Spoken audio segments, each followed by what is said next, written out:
হেথায় তুই দাঁড়িয়ে আছিস মা, ভাত রাঁধবি নে? রাধবো ক্ষণ রে। দেখ দেখ বাবা, ব্রাহ্মণ মা ওই রথে চড়িয়া স্বর্গে যাচ্ছেন। কই, তুই খেপেছিস? ও তো ধোঁয়া। বেলা দুপুর বাজে, আমার বুঝি খিদে পায় না? ব্রাহ্মণদের গিন্নি মরেছে, তুই কেন কেঁদে মরিস মা? কাঁদবো কিসের জন্য রে? চোখে ধোয়া লেগেছে বই তো নয়। হ্যাঁ, ধোয়া লেগেছে বই তো নয়, তুই কাঁদছিলি। নদীতে মা ছেলে চান সেরে বাড়ি গিয়ে অভাগী ছেলেকে ভাত রেঁধে খেতে দিল। তুই খেলি নে মা?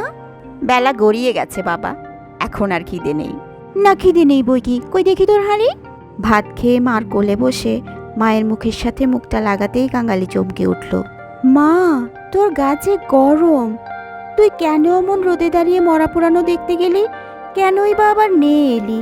মরা পোড়ানো কি তোর? ছি বাবা, মরা পোড়ানো বলতে নেই, পাপ হয়।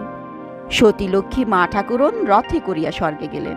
আমি যে চেয়ে দেখনু কাঙালি, ব্রাহ্মণ মা রথের উপরে বসে। তোর এক কথা, রথে চড়ে কেউ নাকি আবার স্বর্গে যায়। তেনার রাঙা পা দুখানি যে সবাই চোখ মেলে দেখলে রে। সবাই দেখলে? সবাই দেখলে। তাহলে তুইও তোমার স্বর্গে যাবি?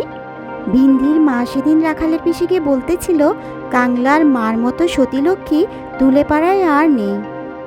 বাবা যখন তোকে ছেড়ে দিলে, তখন তোরে কত লোক তো নিকে করতে সাথে করলে, কিন্তু তুই বললি না। বললি কাঙালি বাঁচলে আমার দুঃখ ঘুচবে, আবার নিকে করতে যাব কিসের জন্যে? হ্যাঁ মা, তুই নিকে করলে আমি কোথায় থাকতুম? আমি হয়তো না খেতে পেয়ে এতদিনে কবে মরে যেতুম। কথা বলতে বলতে কাঙালি লক্ষ্য করল তার মায়ের মুখটা কেমন জানি ক্লান্ত দেখাচ্ছে। ক্যাথাটা পেতে দেব মা, শুবি? কাঁথা পেতে কাঙালি তার মাকে বিশ্রামের ব্যবস্থা করে দিল। কাঙালি, আজ তোর আর কাজে গিয়ে কাজ নেই। জলপানির পয়সা দুটো তো তাহলে দেবে না মা? না দিগ্গে, আয় তোকে রূপকথা বলি। বল তাহলে। মা রূপকথার গল্প বলতে বলতে হঠাৎ করে জলের ঘোরে সেই আবার জমিদার গিন্নির চিতা দেখতে দেখতে তার মনে যে আকাশকুসুম ভাবনাগুলো এসেছিল সেগুলো ছেলের কাছে বলতে শুরু করলো। সেই আগুন তো আগুন নয় কাঙালি, সেই তো হরি। তার আকাশ জোড়া ধোঁয়া তো ধোঁয়া নয় বাবা, সে তো স্বর্গের রথ। কাঙালি চরণ, বাবা আমার, কি মা? তোর হাতের আগুন যদি পাই বাবা, তাহলে ব্রাহ্মণ মার মতো আমিও স্বর্গে যেতে পারবো। যা, এসব বলতে নেই। ছোট জাত বলে তখন কিন্তু কেউ ঘেন্না করতে পারবে না, দুঃখী বলে কেউ ঠেকিয়ে রাখতে পারবে না। ইস, ছেলের হাতের আগুন, রথকে যে আসতেই হবে। বলিস নে মা, বলিস নে, আমার বড্ড ভয় করে।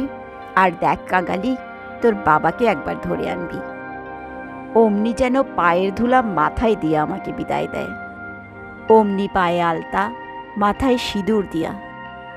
তুই দিবি না রে কাঙালি?